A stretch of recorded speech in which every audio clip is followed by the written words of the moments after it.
So what would I do if I could go back to my 20s and start all over again? What financial decisions would I maybe change, or what financial decisions would I do all over again? Today, I'm going to tell you 5 things that I would do in my 20s if I could start over.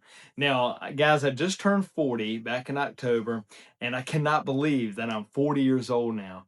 And I have learned so much in the last 40 years, and even in the last 20 years, especially because in the last 20 years, I made some decisions, good and bad, that have shaped my financial journey. And I want to tell you 5 things today that are going to help you in your journey financially. And number one is one thing that I would do if I could go back to my 20s and do this. I would definitely do this, and it's something that my parents actually did do with me even before my 20s. Is I would build my credit. You guys should be thinking about building your credit, and there's a couple ways you can do this.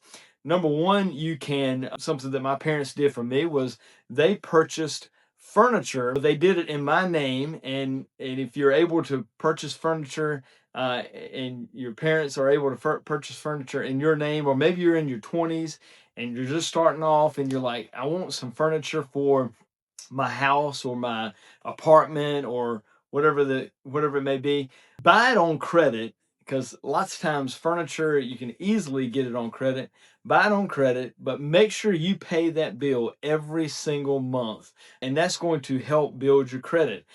Guys, when I turned 18, 19, I was easily able to buy things on credit, and at the age of 21, I was able to walk into a mortgage company and purchase my first home with very little down because I had already established credit. So it's so important, guys, to establish credit at a young age. Be thinking about, how can I establish credit? There's also some other ways.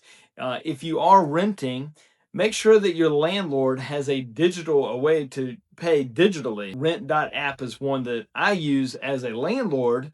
I let my tenants pay me through Rent.app, and it actually builds their credit. So if you are renting, maybe you're not in a place where you can buy a home yet, but you are renting, make sure you're paying your rent through Rent.app or some other digital platform, so that it is building your credit every single month. And make sure you're not late on your rent. Make sure you're paying on time every single month.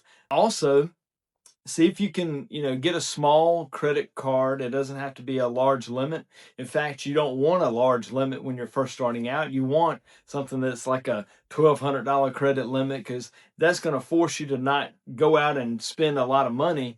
But as time goes on, it'll allow you to build your credit, and you want to just put some on credit, pay it off immediately. Put something else on credit, pay it off immediately. Don't get a credit card and just let it sit there. That will actually hurt you financially. So you want to purchase something, build your credit, pay it off immediately that month as soon as you get the bill, so that that is back to zero. And that's how you are going to build your credit.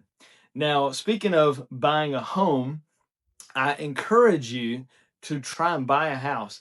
And sometimes you might be thinking, I can't buy a house. There's no way I can buy a house. And you might be wrong, because many times if you talk to a mortgage broker, they have ways of getting you into a home, to purchase a home. And if you're already paying rent as high as rent is right now, you might be able to afford a mortgage. And a mortgage broker might be able to help you to buy a home. So reach out to a mortgage broker. Ask, hey, am I in a position where I can buy? If I'm not, what do I need to do? Ask a mortgage broker, what are the steps I need to take right now so that I will be able to buy a home in the near future?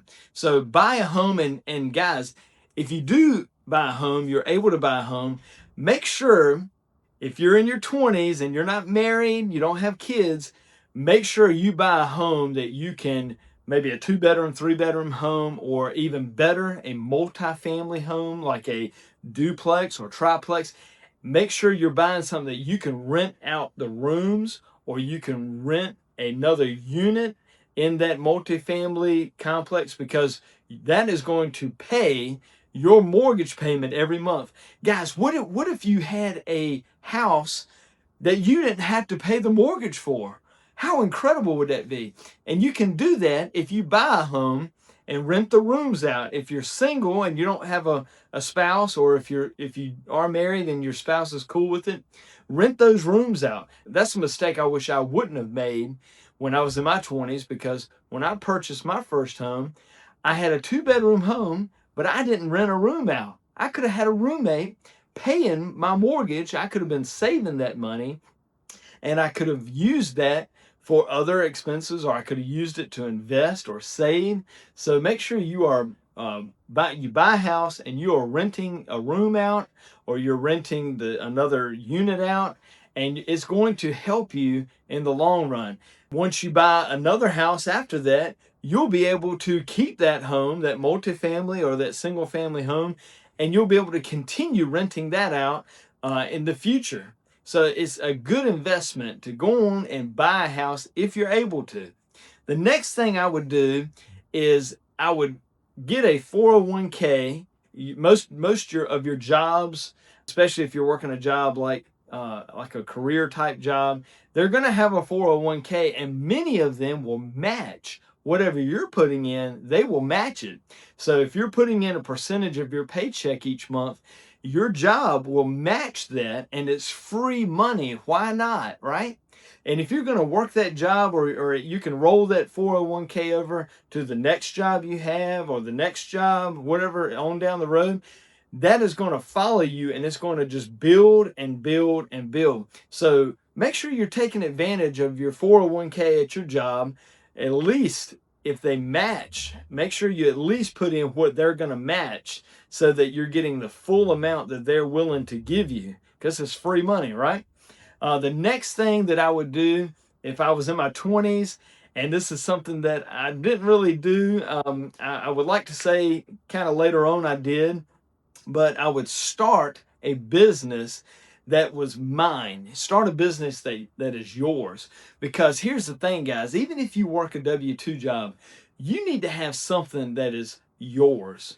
I'm a big fan of having a business that I start, that is mine and mine alone. And my rental business is that business that I started. It's mine. I don't have to go to somebody and ask them, hey, can I do this? Can I do that? The rental business that I started, S&J Rental Properties, is mine, and I don't have to ask permission from anybody to do anything. I can simply do with my business what I want to do with it, and that's important. Even if you have a W-2 job, even if you don't want to leave your job, start a business. It can be anything you're passionate about. You can start a business mowing lawns. You can start a business making things. You can my wife started a business, and she started a business selling modest clothing to women. She no longer has that business, but that was a business that she started. So start a business, something that you're passionate about, something that you enjoy doing, and make it your own. Number 5, this is the last one, but number 5 is a big one. Stay out of bad debt. If I could go back to my 20s, my 30s, I would not get into bad debt. I would stay out of bad debt. Now, you might be saying, well, you just said at the beginning of this video, one of the number one things you would do if you were in your 20s would be you would establish credit. But you got to understand something. There's a difference between establishing credit, using credit as a tool, and having bad debt. Bad debt is when you put things on credit, like your trip to the Bahamas, or you put on your credit card your next meal, your meal for lunch. You put it on a credit card, right? These are things that you don't need to be putting on a credit card. You need to be using credit for things like purchasing a home, or purchasing an investment property, or using credit to, I have a friend of mine who has his own business, and he purchases equipment for his business on credit, and he can write all that off on his taxes. Even though he's paying along on it, he can write off the whole amount of that equipment off on his taxes. So don't get into bad debt. Get into good debt that will help you, whether it's in your business or rental property. use credit as a tool. Don't let it be a thing that you become a slave to. So you can use good debt in ways. Speaking of, if you are watching this video and maybe you're thinking, well, I have $0, I don't know what to do. What should I do to start off my journey with $0, with nothing in my pocket? And if that's you, I want you to click this video right here, and that's going to tell you what I would do if I had to start with $0. These are the things that I would do in order to start my wealth journey. Hope you have a good day. We'll see you on the next one.